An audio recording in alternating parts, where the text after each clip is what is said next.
It's really a pleasure to be back in Beersheba after the conference that happened a few years ago. And I really look forward to the volume of the book as well. And I really look forward to the collaboration in the future between the INASWE and the INASWE.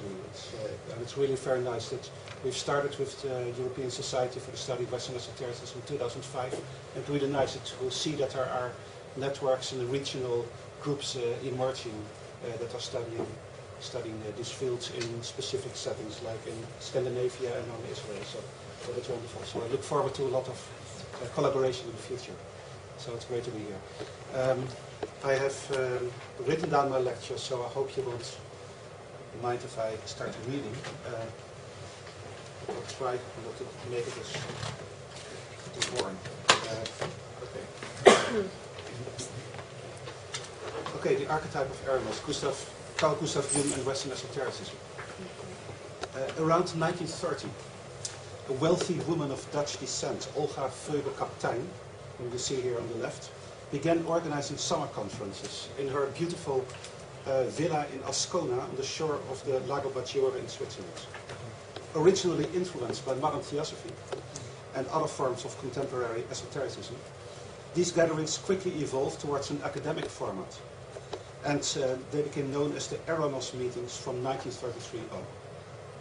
The lectures were published in an annual book series, the Eranos Yearbooks, edited by Veuber-Kaptein until her death in 1962, when the organization and the editorship passed over to Rudolf Ritschema and Adolf Portman. Eranos meetings are still being organized today by several competing organizations, but the original series with the original inspiration came to an end in 1988, so we are dealing with a period from 1933 to 88. The history of Eranos may be divided up into two halves, before and after World War II. The first period might well be called the Jung era.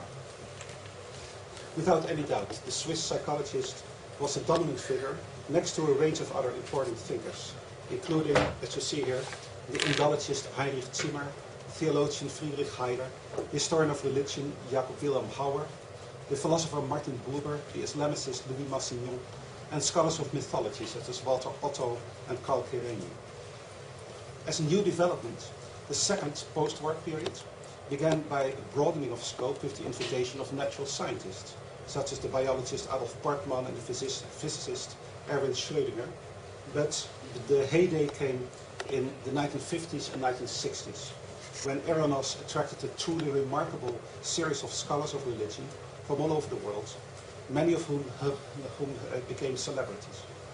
Among the most famous names are the pioneer of Jewish Kabbalah, Gresham Scholem, the Islamicist Henri Corbin, and the scholar of religion Mircea Eliade, next to the Japanese Zen Buddhist D.T. Suzuki, the historian of Gnosticism Gilles Crispel, the second generation Jungian Erich Neumann, the phenomenologist of religion Gerardus van der Leeuw, the historian of religion Raffaele Petazzoni, the historian of Christianity Ernst Dens, the theologian Paul Tillich, the scholar of symbolic anthropology Gilbert Durand, the psychologist James Hillman, and last but not least, the pioneering scholar of Western esotericism Antoine Fèvre.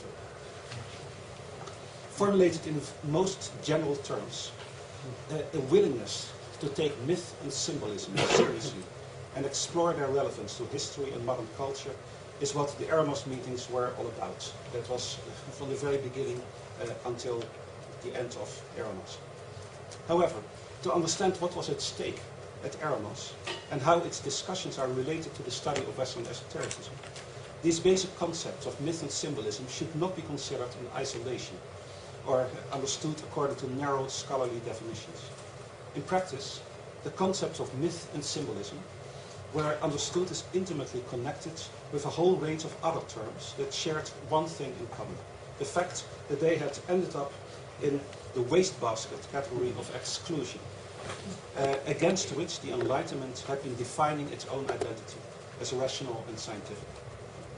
In the wake of this process of identity formation by means of binary simplification, after the 18th century, it had become practically impossible to speak about myth or symbolism without touching upon or at least suggesting things associated with mysticism, esotericism, magic, or the occult as well. So this post-Enlightenment tendency of conflating all terms and categories that were seen as contrary to science and rationality into one diffuse counter-category had a paradoxical result.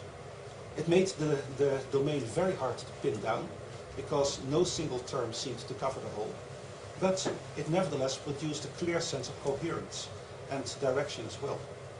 Eranos, in other words, was concerned with an area of research that might be difficult or even impossible to define in positive terms, but was easily recognized by its alterity with respect to Enlightenment rationality in modern science.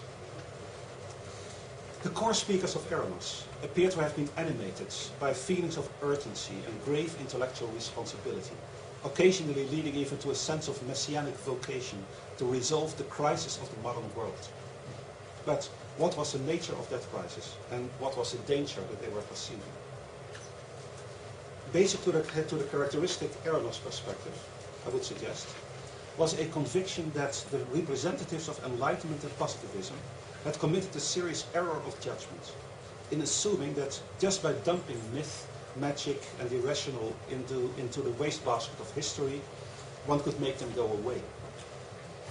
In 1871, in the midst of the positivist era, the pioneer of anthropology, Edward Bernard Tyler, had still been supremely confident in that regard about the possibility of just suppressing myth and symbolism. Here you see Edward Bernard Tyler. In his classic Primitive Culture, we read lines such as the following: "The growth of myth has been checked by science. It is dying of weights and measures, of proportions and specimens. It is not only dying, but half dead, and students are anatomizing it." Just a few decades later, however, James Fraser, his direct successor, had expressed a very different sentiment. In his Golden Bough, we find expressions of serious alarm. You see it. I hope you can read it. "It is beneath our feet, and not very far beneath them, here in Europe at the present day. This universal faith, this truly Catholic creed, is a belief in the efficacy of magic. The permanent existence of such a solid layer of savagery beneath the surface of society and unaffected by the superficial changes of religion and culture is a standing menace to civilization. We seem to move on a thin crust, which may at any moment be rent by the subterranean forces standing below." End quote. Less than 15 years later, the abyss had opened, and naive confidence in rationality, civilization and progress was being ground to pieces in the trenches of the world war.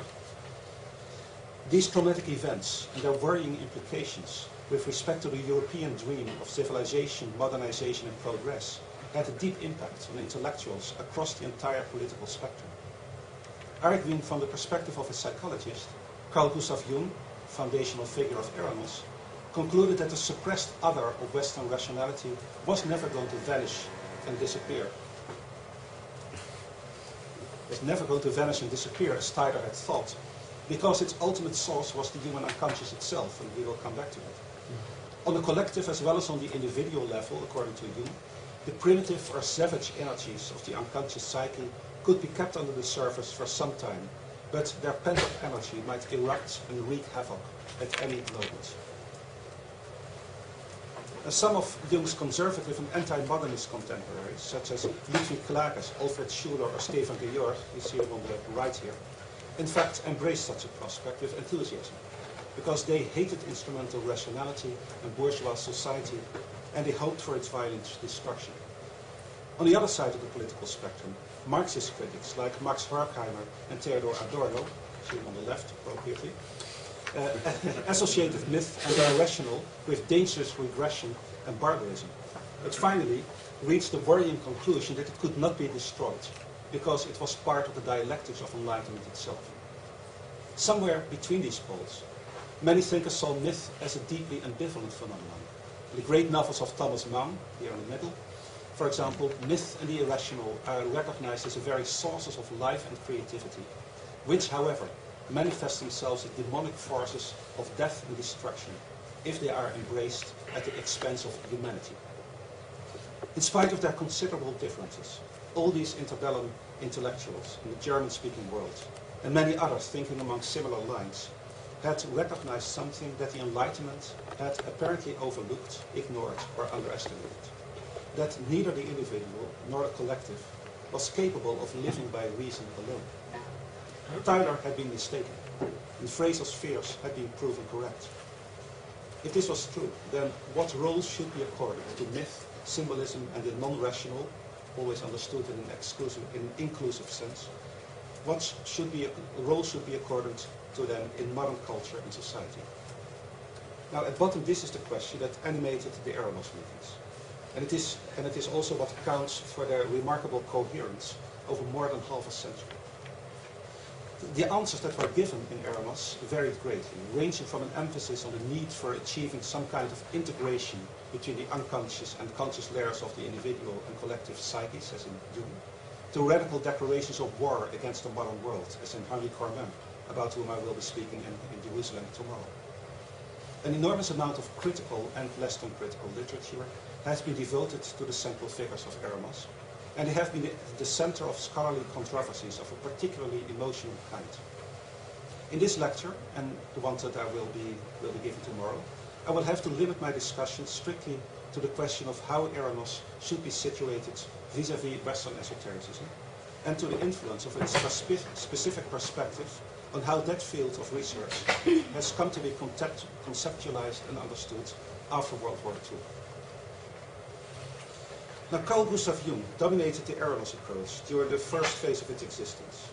But to understand the nature of his contribution, we must begin by recognizing the problem of what is known as the Jung legend.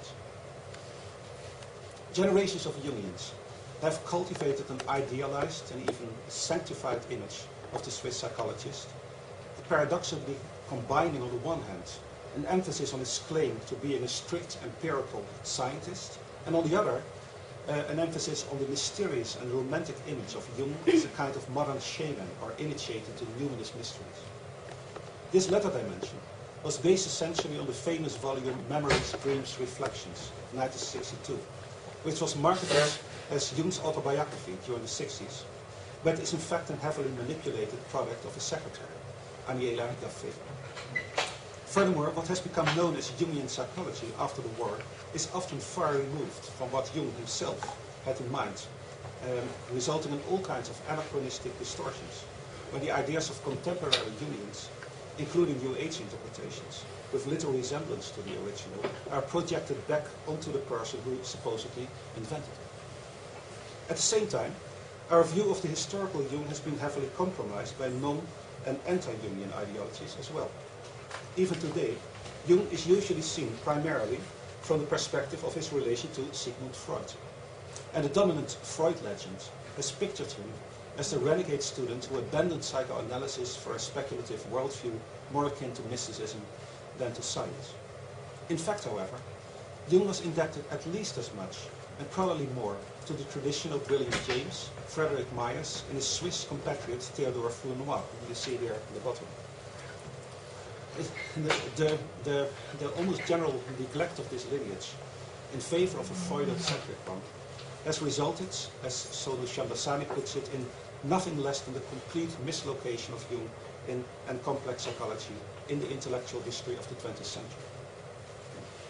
Now, in his acclaimed Discovery of the Unconscious of 1970, Henry F. Ellenberger created the foundation for a more adequate historical contextualization of the Swiss psychologist and his work.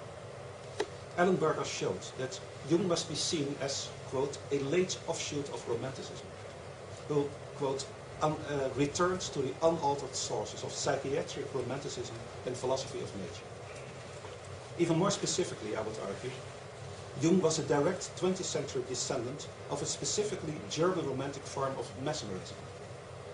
Because these roots are essential if we wish to understand him and wish to understand his impact also at Eranos and in our century. Please bear with me if I now embark on a short excursion back to the first decades of the 19th century. The specific development of mesmerism, of animal magnetism, in German Romanticism was based upon a medical theory proposed in 1807 by the respected physician Johann Christian Reil, and you see here on the right. This theory distinguished between two separate but mutually complementary nerve systems. The cerebral system, centered on the brain and the spiral marrow, and the ganglion system, centered on the solar plexus, presented as the organs in our body of the conscious and the unconscious soul.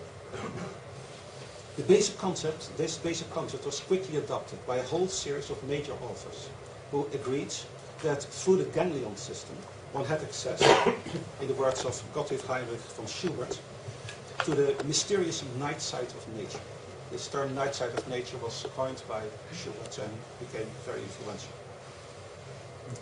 The cerebral system, associated with rational thinking and discursive language, is dominant during our waking life, but its ganglionic counterpart takes over when we fall asleep, and our soul then starts speaking to us in its own hieroglyphic and poetic language of images and symbols. However, it was only in the artificially induced state of somnambulic sleep, or mesmeric trance, that the ganglion system was seen as revealing its full potential. Countless contemporary observers described how patients in such a condition displayed a range of spectacular occult or psychic abilities, including action at a distance, hypersensitivity, perception by a sixth or inner sense, precognition, clairvoyance, their perception of spirits and angelic beings, speaking and writing in archaic or unknown languages and scripts, and mystical visions of higher worlds and divine realities. The most famous of all these somnambulic patients was Friederike Hauver, known as the Seeress of Prevorst. This case was described in detail by the poet and physician Justinus Kerner in the best-selling book of 1829. But similar phenomena appear to have been observed in countless other somnambulic patients, almost all of them female, leading to a copious literature and intense discussions among physicians and philosophers during the first decades of the 19th century. Now, in the German Romantic literature on somnambulism, the theory of two complementary nerve systems was developed into a full-blown counter-metaphysics, directed wholesale against Enlightenment rationalism. In the paradigmatic formulations of Justinus Kerner, the shallow daylight world of the rationalist, whose hard glass skull keeps him isolated from intuitions of a higher world, stands against the profoundly meaningful night-side world of the somnambules, who know from direct experience that behind the brutal realities of social and material existence, there is a much larger, all-encompassing, and deeply meaningful life. Hence, there are two complementary worlds, or levels of reality, each with its own specific mode of experience and expression. While the Enlightenment reduces everything to cold logic and discursive prose, its alternative expresses itself through profound symbols and poetic language. When our bodily senses shut down temporarily and we descend into dream or somnambulic trance, our soul wakes up to the larger world from whence it has come, and where it really belongs. The rationalist, in contrast, is spiritually asleep. He lives in a state of artificial isolation from his own soul and its powers of perception, incapable of understanding the language of symbols and poetry. He naively believes that his brain and his senses show him all that there is, never realizing that they are in fact obstacles rather than reliable instruments for discovering the deeper secrets of nature. Blind as he is to nature's spiritual dimensions, he can only dismiss belief in occult powers and supernormal abilities as irrational superstition. Such abilities are, however, neither miraculous nor supernatural. They are natural human faculties, potentially available to us all. Hence, the remarkable feats of somnambules, still according to this theory of the night side of nature, the remarkable feats of somnambules reveal the powers that are latent in humanity, and the first step towards developing them is to reject the limiting and limited reductionist superstitions that have claimed the name of science and reason for themselves.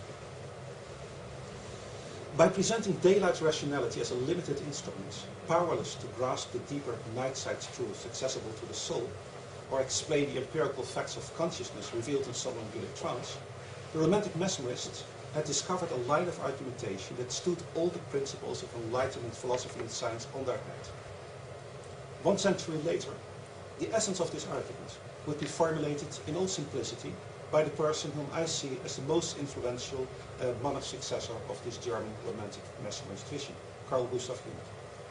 In his Red Book, which was published only very recently after having been kept under lock and barrel for decades, he describes the reversible values entailed by his pivotal experiential crisis after the break with Freud.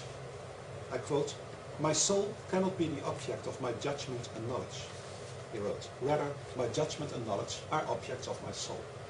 So this is a perfect one-sentence formulation of the reversal, the complete reversal of enlightenment values.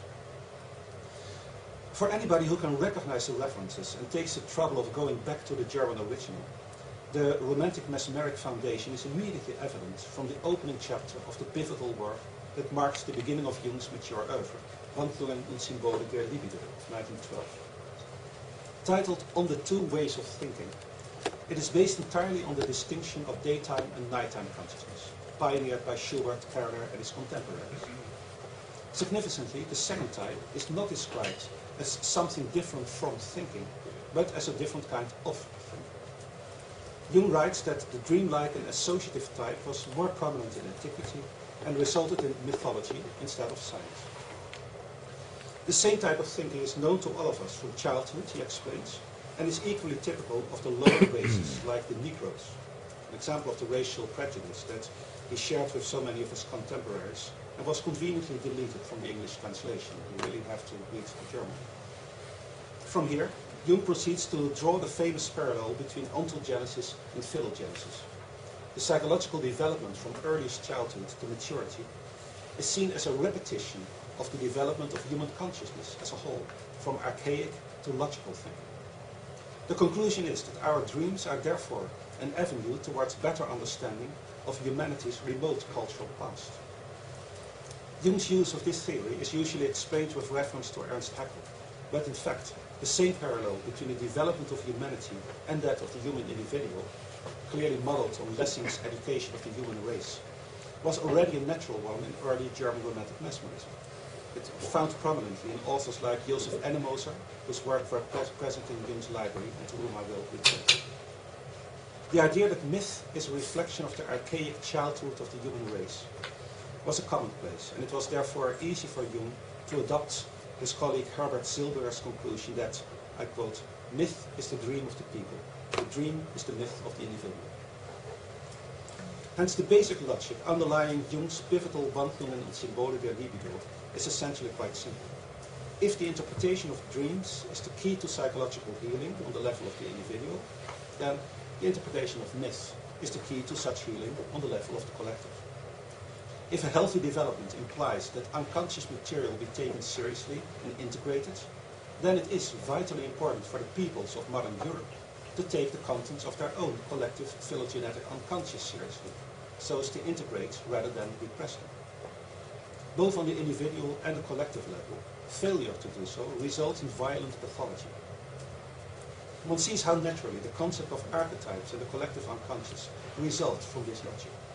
The images and narratives that we remember as dreams must be based on the same structural patterns as the symbols and myths that are remembered by the human race as a whole. The general assumption underlying this entire parallelism is a romantic evolutionism found in German mesmeric authors like Ennemoser. In both cases, human consciousness is seen as evolving through history from the lower races and cultures to the higher ones, and contemporary European Germanic culture was generally believed to be its most advanced manifestation so far. However, and it is here that Jung introduces an important element of innovation, this does not mean that it is necessarily healthy. On the contrary, the growth towards maturity means that rational daytime consciousness emancipates itself from the dreamlike state of childhood, but this carries the risk of suppressing the latter rather than integrating it harmoniously. The result will be a disbalanced, neurotic culture, continually threatened by destructive eruptions of libidinal energy, and Jung believed that he was living in such a culture. We know that Jung was familiar with the literature of German romantic mesmerism from early on, but in spite of Ellenberger's work, that intellectual milieu still seems terra incognita to most scholars of his oeuvre, and the connection has not been explored nearly as seriously as one might expect. This is unfortunate, for precisely this connection provides us with the key to understanding much that might otherwise seem buzzing in Jung's range of interests, including his persistent fascination with the occult. Jung knew that the somnambulic and hysterical patients that were treated by contemporary psychologists like Charcot, Janet, Flournoy, and others displayed the same kinds of supranormal abilities and reported the same kinds of entranced visions as had been described already by Gustav Scherner and many other German Romantic mesmerists. He also knew that the phenomena of modern spiritualism had evolved straight out of the same mesmeric tradition, that they used similar techniques, led to similar trance states, and resulted in similar paranormal phenomena and spirit visions. Hence, he was bound to consider it bizarre that Sigmund Freud expected him to set up the sexual theory as a bulwark against the black tide of mud of occultism, as he calls in a famous quotation. Jung observes, what Freud seemed to mean by occultism was virtually everything that philosophy and religion, including the rise in contemporary science of parapsychology, had learned about the psyche. All this Freud wanted to reject. Jung found that ununderstandable. Jung's insistence on the occult, therefore, cannot be dismissed as of secondary importance or as just the superficial effect of contemporary fashions. On the contrary, it was central to how he conceived of psychology. As has been convincingly argued by Somil Shamdasani, Jung's ambition was not just to create a particular school of psychotherapy, but to establish psychology in general as the fundamental scientific discipline upon which all other disciplines should henceforth be based. The conceptual foundation for this universal and encyclopedic project, I would suggest, was the German Romantic mesmerist view of the soul and its mysterious powers, a background that has been neglected almost completely by Jung specialists up to the present day. Among other things, this background may help resolve the seeming paradox that the man who appears as a kind of initiate into luminous mysteries and memory streams, reflections, and the Red Book, never ceased to insist that he was a strictly empirical scholar. The German Romantic mesmerists insisted that they were exploring facts of consciousness, Tatsachen, that belonged to the natural order and had nothing to do with miracles or the supernatural. If anybody was guilty of neglecting empiricism, they argued, then it was the Enlightenment ideologue, who denied the phenomena of mesmerism and somnambulism a priori, dismissing them out of hand as superstitious and supernatural illusions instead of taking the trouble to study them first. Jung took the same approach. Like William James, he subscribed to the radical empiricism that, I quote, concedes no a priori or preconceived limits to what constitutes a fact, and therefore saw psychology as concerned with the entire field of consciousness, including its margins or fringes. Hence, even his most sensational visionary experiences, or encounters with spiritual guides like Philemon, as he describes in Memory Streams and Reflections in the Red Book, even his most sensational visionary experiences were understood by him within an empirical framework. Like the German Romantic mesmerists, but unlike modern theosophists whom he disliked, he did not see them as attempts to contact supernatural beings or metaphysical realities, but as demonstrations that the realm of nature itself included a mysterious night side, now conceptualized as the unconscious, that had been arbitrarily ignored in the wake of the Enlightenment, but belonged to the proper domain of scientific investigation. Now, what were the implications of Jung's vision for the Eranos approach to the study of religion, and more specifically for the historical study of what we now call Western esotericism? As already noted, with reference to Shamdasani, Jung believed that psychology should become the foundation for all other disciplines, including history. Its role should be, quote, to counter the fragmentation of the sciences and to provide a basis for a synthesis of all knowledge. Against the trend of increasing specialization, Eranos should be a platform for interdisciplinary collaboration, paving the way for such a universal science of the soul. Psychologists like Jung himself could provide reliable data from the clinical perspective, but scholars in all domains of the humanities, such as religion and mythology, were needed to administer data about the development of consciousness in all cultures across the globe, from remote antiquity to the present. Now, if one looks at Jung's approach to exploring the historical record from that perspective, it appears to be amazingly similar to what we find in the influential History of Magic, published by the Romantic mesmerist Joseph Ennemoser in 1844. Very well known to Jung himself. For Ennemoser, The revolutionary new science was mesmerism. For Jung, it was a further development of mesmerism, now known as psychology. What the German Romantics had described as the night side of nature had become the unconscious for Jung. Both Hanegraaff and Jung were concerned with studying the basic facts of consciousness empirically in contemporary patients and historically, by exploring the records of the past for evidence of the same types of phenomena and experiences. In both cases, the result was that everything that had been consigned to the wastebasket of history by the Enlightenment returned to center stage. But Hanegraaff and Jung both argued that this domain of the occult should be understood in a new way, as a manifestation of the soul and its hidden powers, and should therefore be recognized as central to the historical development of human culture. Hanegraaff spoke of the history of magic, from the primitive childhood of humanity through the ancient mystery cults, and from Renaissance authors like Agrippa, Paracelsus, Campanella, Böhme, van Helmont, Kircher and Flood, up to the new German Naturphilosophie, associated with authors like Bader or Schelling. Jung, for his part, provided a very similar pedigree for his own psychology, including the same collection of currents and central personalities, and with a similar emphasis on antiquity. There are, however, in spite of all these very strong parallels, two important differences between Jung and his German Romantic predecessors. First, Hanegraaff's story was typical of his time, and that it was grafted upon a traditional concept of Christian salvation. He was thinking in terms of a providentialist Heilsgeschichte, focused on Judaism as the central tradition of human evolution, but culminating in the appearance of Christ as a pivotal event of history.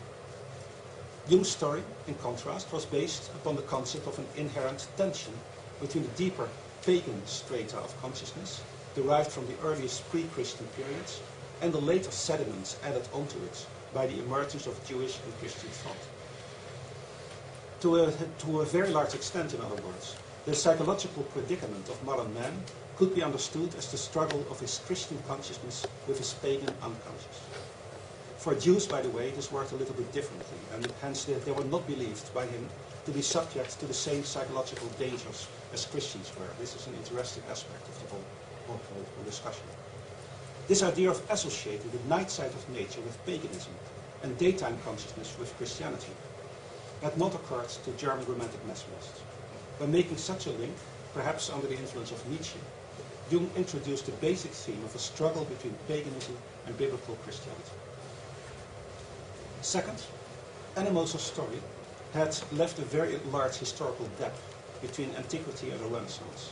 From his account, in his History of Magic, the medieval period appears as a dark age, largely dominated by sorcery and witchcraft, but more or less devoid of healthier phenomena, as reminiscent of mesmerism or somnambulism. Jung, however, wanted an unbroken historical continuity from antiquity to his own time, and he did so by postulating a lineage from Gnosticism and Neoplatonism through alchemy up to modern psychology.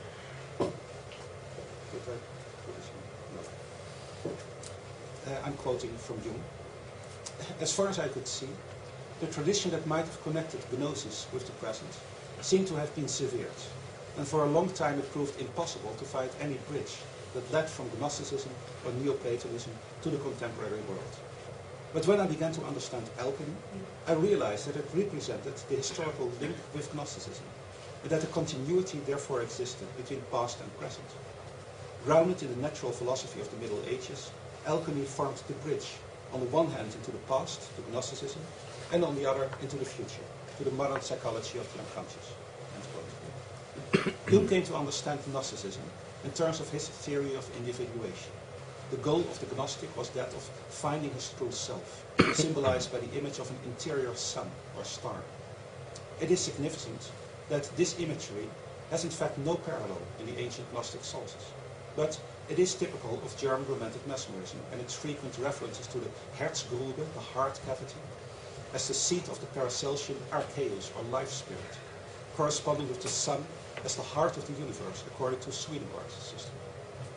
The whole point was that the two ways of thinking distinguished in Jung's Wandlungen could be seen as corresponding to two kinds of knowledge: a rational or cerebral type expressed by the stars of language, and a non-rational type, gnosis, consisting of direct intuition and perception with the heart, expressed by means of symbols. Hence, Gnosticism related to official Christianity as the unconscious related to consciousness. With its rich mythology and symbolic language, it represented the suppressed night-side counterpart of the religion that had carried the day. After antiquity, the Gnostic quest for self-knowledge by individuation was continued, according to Jung, by the alchemical tradition. And it is here that we encounter the notorious problem of spiritual alchemy. I would like to devote some special discussion to this. The idea that alchemy is essentially a spiritual pursuit, not a scientific one, had first been proposed by Mary Atwood in 1850, from a perspective that was permeated once again by German Romantic Mesmerism and Bohemian Theosophy.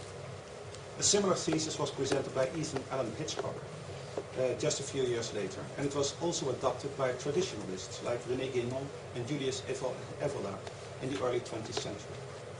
Reacting to the enormous popularity of such interpretations in post-war Jungian milieus and alchemical scholarship, the contemporary alchemy specialists Lawrence Principe and William Newman have sharply criticized Jung for effectively writing laboratory alchemy out of the picture and claiming that alchemy's real concern was the transformation of the psyche.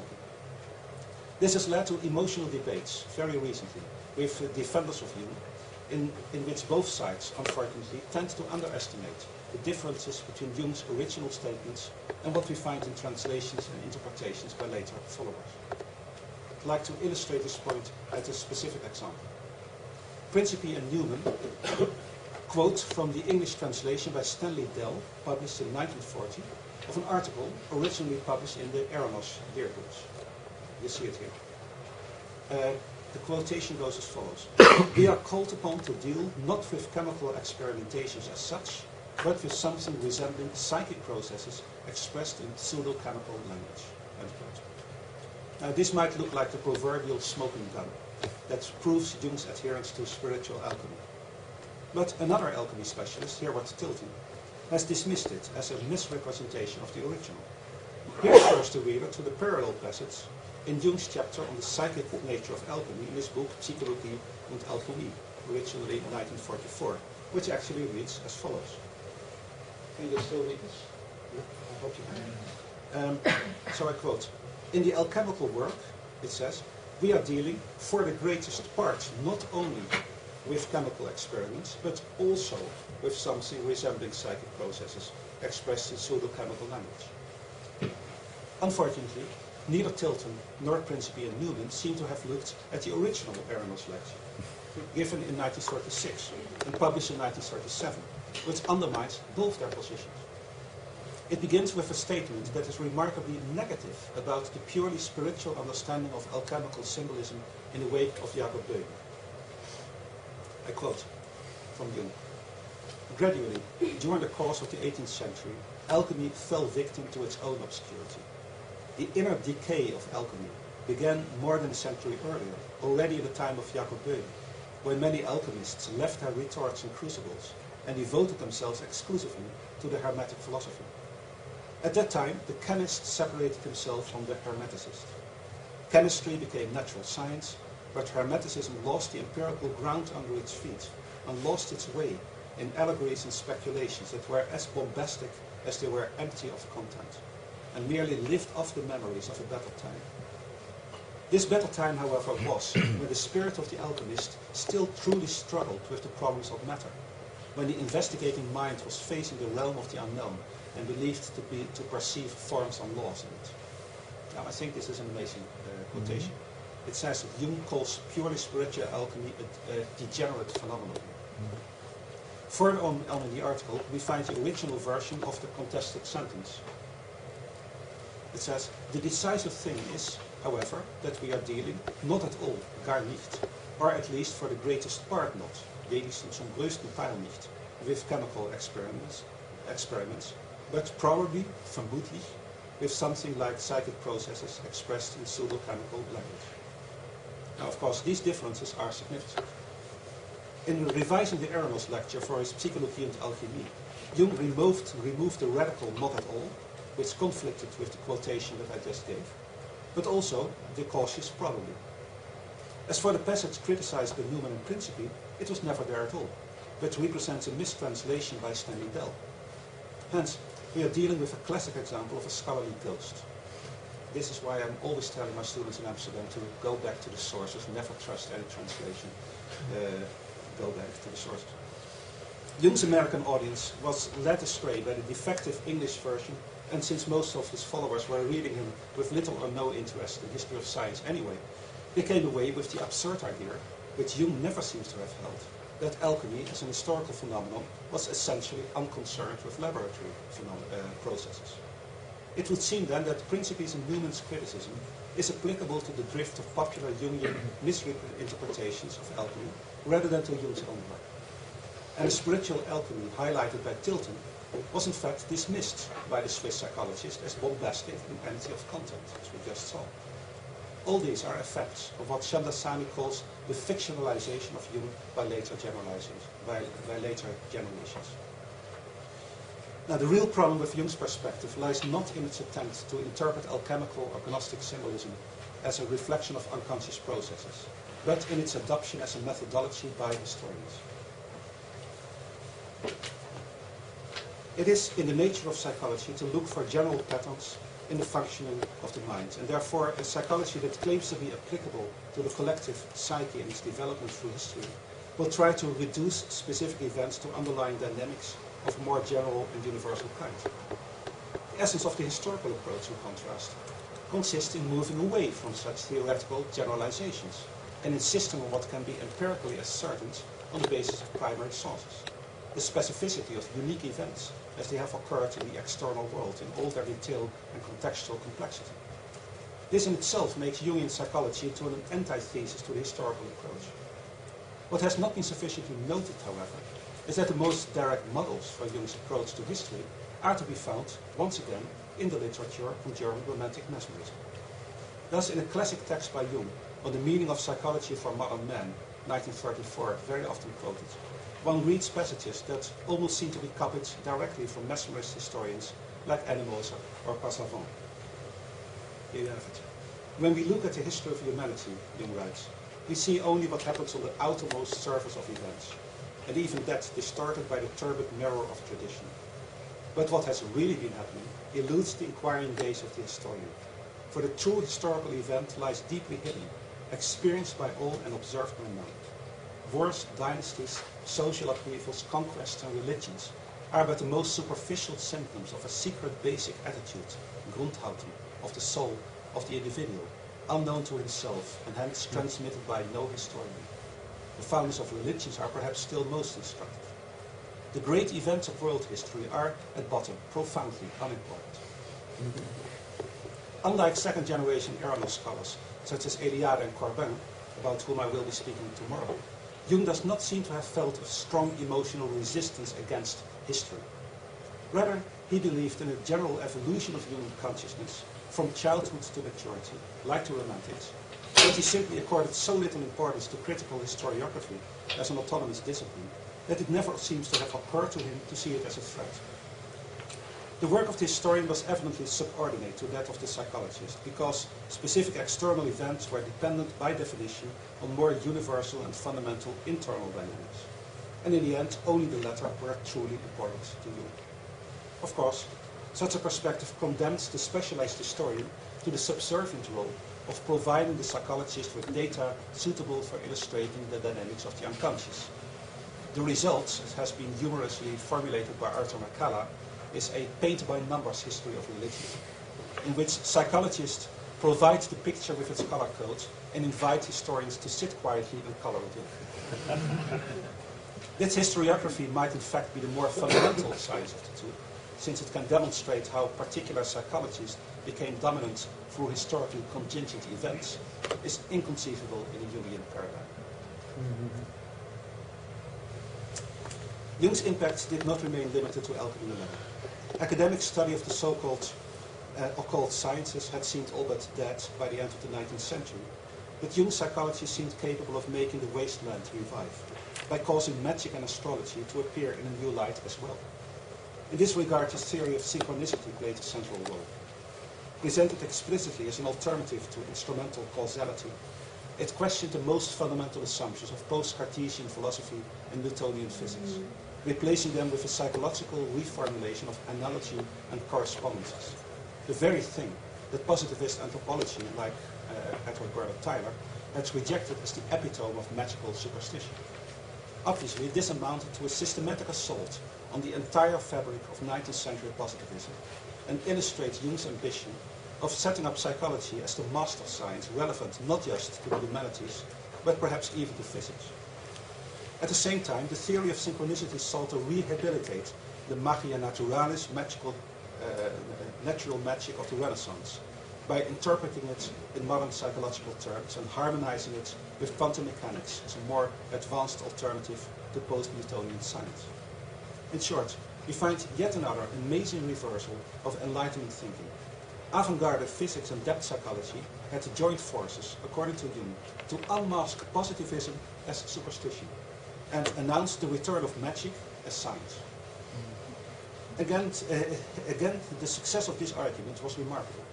Apart from the fact that Jungian psychology has been adopted by the great majority of practicing astrologers as their chief theoretical framework, resulting in the widespread popular phenomenon of psychological astrology, Jung's theory of synchronicity has proved attractive as a theoretical framework, even for modern historians of ancient astrology, like Kockel von Stuckrad and others. From the perspective of the academic study of Western esotericism, Jung's essential contribution is that he took the basic idea, invented by German Romantic mesmerism, of a history of the magical night side of nature and its experiential manifestations, but repackaged it in modern psychological terms as the history of Western culture's suppressed unconscious. The result was an extremely attractive narrative, with an internal logic all of its own, which has been widely adopted in popular culture since World War II, and in spite of its evidently non-historical foundations, has deeply influenced scholars as well. Its basic concept is that of an esoteric counter-tradition that has always been present as the hidden, occult shadow of the mainstream. From Gnosticism and the ancient mystery cults, through alchemy and the other occult sciences, natural magic and astrology, to early modern thinkers like Paracelsus and his followers, to romantic naturphilosophie, mesmerism, and finally modern psychology. In this narrative, the official representatives of the mainstream, Christian theologians, rational philosophers, modern scientists, have always tried to suppress it, but never with any lasting success, because, like the unconscious, it is the hidden secret of their own existence, the vital source without which they could not possibly exist. The positive religions, particularly the monotheistic ones, are seen as merely external products of time and historical circumstance. They have had a beginning and will have an end. But underneath them, or so it is suggested, there has always been this permanent and universal substratum, a kind of objective paganism, expressing itself by symbols and myths, and grounded in the universal human search for self-knowledge or gnosis. The impact of this narrative on the study of Western esotericism has been enormous, and whether or not they are aware of it, scholars are still grappling with it day by day. In my lecture in Jerusalem tomorrow, I will discuss how the second generation of Eranos after World War II took such narratives into new directions. My central conclusion is that these Eranos narratives of esotericism are the reflection of romantic, more specifically German romantic mesmerist, frameworks that should first be recognized for what they are, and then be compared carefully and critically with what the historical sources are actually telling us. By doing so, the Jung legend can be replaced by more accurate interpretations of the Swiss psychologist's work, and we can begin to make progress in telling fiction from fact in the history of Western esotericism and in the history of Western culture as a whole.